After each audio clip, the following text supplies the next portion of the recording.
Hi നമസ്കാരം. Market പൾസിൻ്റെ മറ്റൊരു pre market റിപ്പോർട്ടിലേക്ക് എല്ലാവർക്കും സ്വാഗതം. അപ്പോൾ ഇന്ന് പറയാനുള്ളതെന്ന് പറഞ്ഞു കഴിഞ്ഞാൽ യു എസ് ഇറാൻ്റെ മേളിലുള്ള യുദ്ധം വീണ്ടും ഹോൾട്ട് ചെയ്തിരിക്കുകയാണ്. ഇറാൻ പുതിയൊരു നെഗോസിയേഷൻ പേപ്പേഴ്സ് കൊടുത്തിട്ടുണ്ട്. അപ്പോൾ കുറച്ച് പുതുക്കിയ റിവൈസ്ഡ് പോയിൻറ്റ്സ് കൊടുത്തിട്ടുണ്ട്. സോ അതും അത്ര കാര്യമായിട്ട് അമേരിക്ക എടുത്തിട്ടില്ല. അപ്പോൾ എന്നാലും പുതിയൊരു യുദ്ധത്തിൻ്റെ ഒരു യുദ്ധം തുടങ്ങുന്ന ഒരു സംഭവത്തിലേക്ക് അമേരിക്ക പോവില്ല എന്ന് പറഞ്ഞിട്ടുണ്ട്. അത് ഒന്നാമത്തെ റീസൺ. രണ്ടാമത് റഷ്യൻ ഓയിൽസ് കയറ്റുമതി ചെയ്ത് നമുക്ക് ഇറക്കാനുണ്ടായിരുന്ന ഒരു സാധ്യത 30 ദിവസത്തേക്ക് തന്നിരുന്നു. അത് കഴിഞ്ഞ ദിവസം തീർന്നിരുന്നു. എന്നാൽ അത് എക്സ്റ്റെൻഡ് ചെയ്യുന്നതായിട്ട് പറഞ്ഞിരുന്നു. അത് നമ്മുടെ മാർക്കറ്റിന് ഒരു റിലീഫാണ്. ബിക്കോസ് അത് സ്റ്റോപ്പായി പോയാൽ ഹോർമസിൽ നിന്ന്, അതായത് മിഡിൽ ഈസ്റ്റിൽ നിന്ന് വരേണ്ടതും വരുന്നില്ല. നമ്മുടെ എന്താ പറയുക,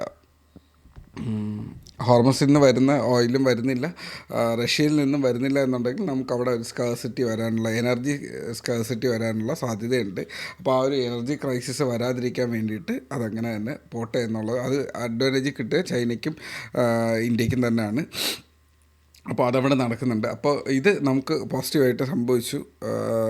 അപ്പോൾ ആ ഒരു സിറ്റുവേഷൻ മാത്രമാണ് അവിടെ ഉള്ളത്. മാർക്കറ്റ് പെട്ടെന്ന് റാലി ചെയ്തു. ബിക്കോസ് മാർക്കറ്റിൽ ബയ്യിങ് സൈഡിലായിരുന്നു മാർക്കറ്റ്. അതായത് ബയ്യർ കയറുന്ന ആസ് പെർ പ്രൈസ് ആക്ഷൻ ഇന്നലെ സ്റ്റുഡൻസിന് പഠിപ്പിച്ചു കൊടുത്തപ്പോഴും അത് തന്നെയാണ് പറഞ്ഞിരുന്നത്.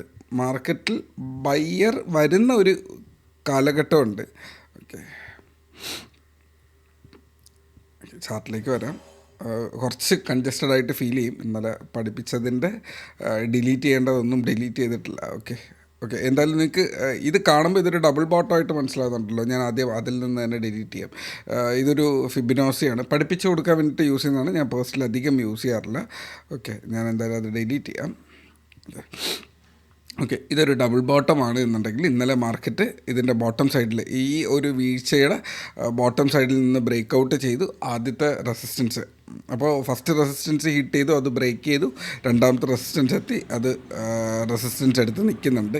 സോ മൂന്നാമത്തെ റെസിസ്റ്റൻസ് അടുത്ത 23,800 മേളിൽ 880 ആണ് അടുത്ത ലെവൽസ് ഉള്ളത്.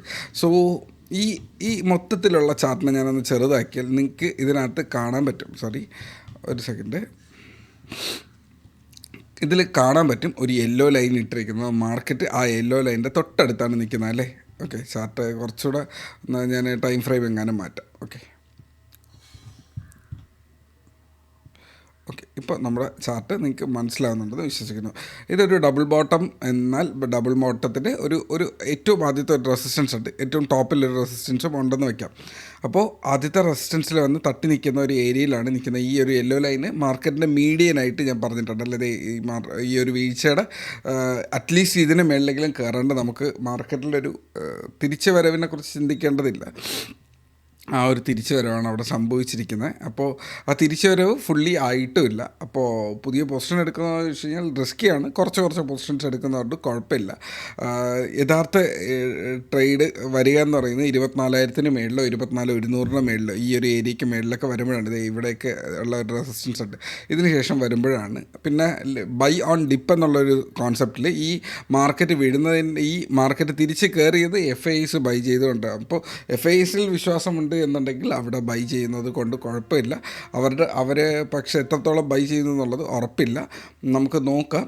അപ്പോൾ മാർക്കറ്റ് ഈ ഒരു ഡേറ്റാസ് കാരണം ഒന്ന് ബെറ്ററായി വരുന്നു. അപ്പോൾ ലാസ്റ്റ് 2 ദിവസമായിട്ട് ഞാൻ പറഞ്ഞിരുന്ന ഏരിയാസ് ഉണ്ടായിരുന്നു. താഴേക്കുള്ള ലെവൽസ് ആണെങ്കിലും മുകളിലേക്കുള്ള ലെവൽസ് ആണെങ്കിലും പെർഫെക്റ്റ്ലി അത് വർക്ക് ചെയ്തു. കഴിഞ്ഞ കുറച്ച് ദിവസങ്ങളായിട്ട് അത് അങ്ങനെ തന്നെയാണ് പൊയ്ക്കൊണ്ടിരിക്കുന്നത്. ഇവിടെ നിന്നിട്ട് ഇത് വീഴുന്ന സമയം തൊട്ട് 24,440 തൊട്ടിട്ട് തന്നെ നമുക്ക് നമ്മുടെ സപ്പോർട്ട് 23,440 വരെയുള്ള ലെവൽസ് അവിടെ പറഞ്ഞിരുന്നു. എന്നാൽ അത് കുറച്ചുകൂടെ താഴേക്ക് വന്നു. ഒരു 240 വരെ നമുക്ക് ലെവൽസ് ഉണ്ടായിരുന്നു. അതിന് താഴെയും ഉണ്ട്, ഓരോ ലെവൽസും അവിടെ പറയുന്നുണ്ട്. സോ ഇന്നലെ അതിഭീകരമായിട്ടുള്ളൊരു മൂവ്മെൻറ്റ് അവിടെ കണ്ടു. താഴേക്ക് വീഴുന്നപ്പോഴും മേളിലേക്ക് വീഴുന്നപ്പോഴും നമ്മുടെ എല്ലാ ലെവൽസും പെർഫെക്റ്റ്ലി വർക്ക് ചെയ്തു. അതിൻ്റെ ചാർട്ട് ഇതിപ്പോൾ ഈ 15 മിനിറ്റ് ഇട്ട് കഴിഞ്ഞാൽ തന്നെ ഇതിനകത്ത് കാണാൻ പറ്റും. ഇതിലെ ഓരോ ലൈൻസും ഈ ഒരു ലൈനാണെങ്കിൽ നമ്മൾ പണ്ടത്തേതാണ്, ഇതും പണ്ടത്തേതാണ്, ഇതും പണ്ടത്തേതാണ്, ഇതെല്ലാം പണ്ടത്തെ ലൈൻസ് മാത്രമാണ്. ഓക്കെ, ഇത് ഈ ബോക്സെല്ലാം പണ്ടത്തെ ബോക്സസ് ആണ്. അപ്പോൾ അത് സംഭവിച്ച് അങ്ങനെ പോകുന്നു. ഇന്നും എനിക്ക് അവിടെ പറയാനുള്ളത് മാർക്കറ്റ് ഇന്ന് സൈഡ് വേസ് പോകാനുള്ള ഒരു സാധ്യതയുള്ള ഒരു ഏരിയയാണ് 23,600-നും 23,800-ൻ്റെ ഇടയിൽ. സോ മാർക്കറ്റിൽ ഇനി ഒരു പാനിക് സിറ്റുവേഷൻ ഇല്ല എന്നുണ്ടെങ്കിൽ അറ്റ്ലീസ്റ്റ് ഒന്നുകിൽ സൈഡ് വേസ് പോവുക, ഇല്ലെങ്കിൽ സ്ലൈറ്റ്ലി ഒരു 23,800-നും 880-ൻ്റെ ഇടയിലൊക്കെ പോയി നിൽക്കാനുള്ള സാധ്യത ഉണ്ട്. സോ ഈ ഒരു സ്വിങ് ഏരിയ എന്ന് പറയുന്നത് ഈ ഒരു ഏരിയയോട് ഉൾപ്പെട്ടുകൊണ്ടാണ്. അപ്പോൾ 23,600-നും 520 വേണ്ട, 23,600-നും 23,800, 880 വരെയുള്ള മാക്സിമം ഏരിയ നമുക്കൊരു സ്വിങ് ആയിട്ട് എടുക്കാം. മാർക്കറ്റിൻ്റെ മീഡിയൻ ലൈന് 23,720 ആയിട്ട് എടുക്കാം. തൽക്കാലം അതൊരു റെസിസ്റ്റൻസ് ആണ്. സോ ഇതിനനുസരിച്ചിട്ടുള്ള ഒരു ട്രേഡ് പ്ലാൻ ചെയ്യുക, എന്നിട്ട് അതിൻ്റെ കൂടെ പോവുക. കൃത്യമായിട്ട് SL വയ്ക്കുക. കഴിഞ്ഞ കുറച്ച് ദിവസങ്ങളായിട്ട് നല്ല ട്രേഡ്സ് നമ്മുടെ ഗ്രൂപ്പിനകത്ത് കിട്ടുന്നുണ്ട്. പഴയ പ്രീ മാർക്കറ്റ് റിപ്പോർട്ട് എടുത്ത് നോക്കുക. നിങ്ങൾക്ക് ഇതിൽ നിന്ന് അഡ്വാൻറ്റേജ് കിട്ടാത്ത ഒരു പ്രീ മാർക്കറ്റ് റിപ്പോർട്ടും അവിടെ ഇട്ടിട്ടില്ല. ഓൺ ബിഹാഫ് ഓഫ് ട്രേഡിംഗ് എന്ന് പറയുന്നത് മാർക്കറ്റ് നല്ല സപ്പോർട്ട് ചെയ്യുന്നുണ്ട്. നല്ല എക്സ്പീരിയൻസ് ആയിട്ടുള്ളൊരു വ്യക്തിക്ക്, ഇല്ലെങ്കിൽ ശ്രദ്ധയോടെ പഠിച്ചു വന്ന ഒരു വ്യക്തിക്ക് അത് യൂസ് ആവുന്നുണ്ടായിരിക്കാം. കണ്ണുടച്ച് ട്രേഡ് ചെയ്യുന്ന ഒരു വ്യക്തിക്ക് ഇന്നും ലോസ് തന്നെ ആയിരിക്കാം. എത്ര മാർക്കറ്റ് ബുള്ളിലേക്ക് പോയാലും എത്ര ബെയറിലേക്ക് പോയാലും കിട്ടാൻ ചാൻസ് കുറവാണ്. പകരം ചെറിയ ചെറിയ ലാഭത്തിൽ നിന്ന് വർഷങ്ങളോളം എടുത്ത് പഠിച്ചു വന്ന ഒരു വ്യക്തി ഇന്ന് മനോഹരമായിട്ടുള്ള ലാഭത്തിലായിരിക്കും. സോ നിങ്ങൾ അങ്ങനെ അല്ല എന്നുണ്ടെങ്കിൽ അങ്ങനെ ആകാനുള്ള ഒരു ഡിസിഷൻ എടുക്കുക. അതുകൊണ്ടാണ് അവിടെ പറഞ്ഞത്. So trade safe, take care.